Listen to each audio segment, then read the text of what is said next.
Kaizer Chiefs won, Zamalek won. And in this video, we're going to look at the 6 aspects that decided this game and why some people might say Kaizer Chiefs were lucky and why some might say they were unlucky, and both could be justifiable. Hello and welcome to Khosi Nation Fan TV. I am Pelo, I'm your host, and this is where fans meet and talk about Kaizer Chiefs. Khosi Football Club. So the biggest thing that we need to start with when it comes to this game is team selection, because it's the biggest thing like ever. Because people are saying that, oh, Miguel should have been dropped for this game because he made a mistake in the previous one. And indeed, he did make a mistake in this game because he kicked the ball and then he didn't clear it that much. But then again, he also did clear the ball off the line. So maybe that balances out. But it's not just Miguel, because Pule Modi offensively does not give Chiefs much, but he keeps on getting picked each and every single game. Yeah? Today, there was Ubmabuwe playing as a midfielder. He had a decent game, right? But to be fair, he was being tried out to see how he can perform. We don't know what happened with Ucele. Maybe they did say that Ucele is injured or something. I don't know. But I'm thinking, if you are dropping Ucele, surely the next person who's going to start is going to be Nkosi Ngcobo, because he has not had a bad season at all. He's actually been one of the players with a spark in that midfield. Even when he came on today, he had a spark. But somehow, he's the player who keeps on getting punished by being benched. Yeah? Sirino has not been starting games, but in this game, he gets started. So from the team selection perspective, that is still a problem. I'm not even talking about the game plan yet. We're just still talking about the fact that the selection itself was speaking volumes. People will ask, why did Mfundo Vilakazi not start? We're going to talk about it now as we talk about the game plan, because that's the second aspect. But before I even talk about it, please do make sure to subscribe to the channel if you are new around here, and like the video if you have already subscribed. It helps me reach more people on this YouTube thing. So, thank you. Game plan. What was the game plan? So, I just talked about Gaston Sirino being dropped, and I said that one of the reasons why Gaston Sirino playing, he played because they still don't trust Mfundo to start in such games, because there's going to be a lot of physicality. We saw last week Mtutuzi Shabalala was being kicked, and now maybe they're fearing that Mfundo is going to get kicked, so don't start him. Okay.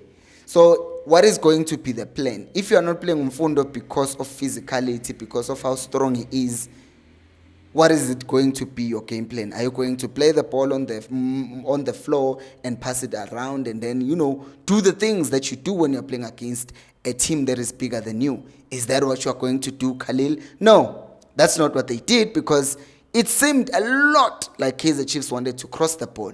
But you are playing against guys who are taller than you. Yet Chiefs are playing crosses against a team that is clearly better than them aerially. Chiefs are busy trying to chip the ball over the defense, but these guys are taller. That's your plan, because my issue is not the fact that that's how we started. It's the fact that after you saw that it does not work, as coaches with UEFA or CAF A licenses, you're not thinking, listen, this is not working. Can we perhaps change it? No, because second half, they come back with the same game plan whereby players are still trying to cross the ball. What? Why are we crossing the ball? Why are we chipping the ball over? Why do we never ever take shots outside the box? Why do we never ever combine quickly around the box and try to find something? It doesn't happen. Ay, but these coaches are elite. You are just hating on them. Okay, let's talk about Ighodaro. Because right now there are people who are starting to question Ighodaro because they are saying, oh, this false nine thing is not working. Why is he doing this? It's not him. He doesn't coach himself. He is told to drop so deep into midfield. But the question is, if you're going to ask or have a system that plays a false nine, shouldn't your wingers be told that if the false nine goes into midfield, the wingers must attack the space that he left behind him? Because that doesn't happen. Ighodaro drops, but the wingers are still wide. So how are we going to score? Because now, even if Ighodaro drops and he combines with the midfielders, the ball goes wide. Guess where the wingers are supposed to go next? Cross the ball. But there's no one in the box because you've asked your striker to drop so deep that it does not get involved in the final third. or he's arriving late and he's tired because he's been running. So his decision making is not going to be proper because you're asking a lot from him. Okay? That's the game plan, right? Next, obviously, we have to talk about injuries because it might not be fair to talk about this whole thing and not talk about injuries because obviously you have two players, key players at that, getting injured in a match like this, and it's going to affect how the team plays. But then again, the question is, why was Serino the one that you started with to begin with? Injury could have happened to anyone. But what was it doing even before he got injured that will make us say, oh, Sereno going off affected us this much? Nothing. Because it's not like we dropped off after Sereno went off. It was the same. Did we drop off after Cross went off? No. So the only way that this affected them, the coaches, is because of the fact that we were no longer, able to make more subs because we're taken off these two guys. But in any other way, these subs did not affect the game. These injuries did not affect the game one bit. But let's talk about the subs because we're already talking about the subs in any case. So you are playing Ikotaro and you see that his thing is not working because you are giving him an instruction that he clearly cannot execute, right? So you bring him back at the start of the second half, but you have Silva who would execute the role of being a box striker better than Ikotaro, especially because he's been scoring goals. But you only give him 17 minutes towards the end of the game.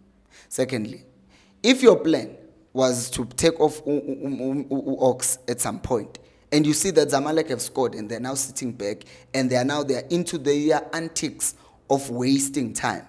So that means they're sitting back and they're just hoping to hit you on counters. And you need to have more control on the ball. So why not bring on Ungobo at halftime, bring him on alongside Uvelebai, and see what they're going to give you. Or if you're not going to do that, if you're not going to take off Ox at halftime, then at one way or the other, two subs should have been made at halftime because the striker thing wasn't working, but also midfield, there wasn't much that was happening.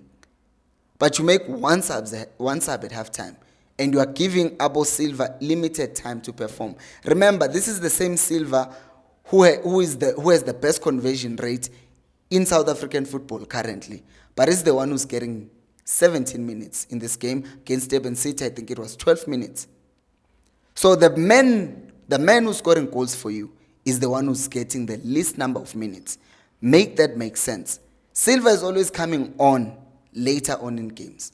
Why are you doing that? Because he's scoring. What is that going to do to his confidence? What must he do to be given more game time? Why not bring him on at halftime? Because that's the most logical thing.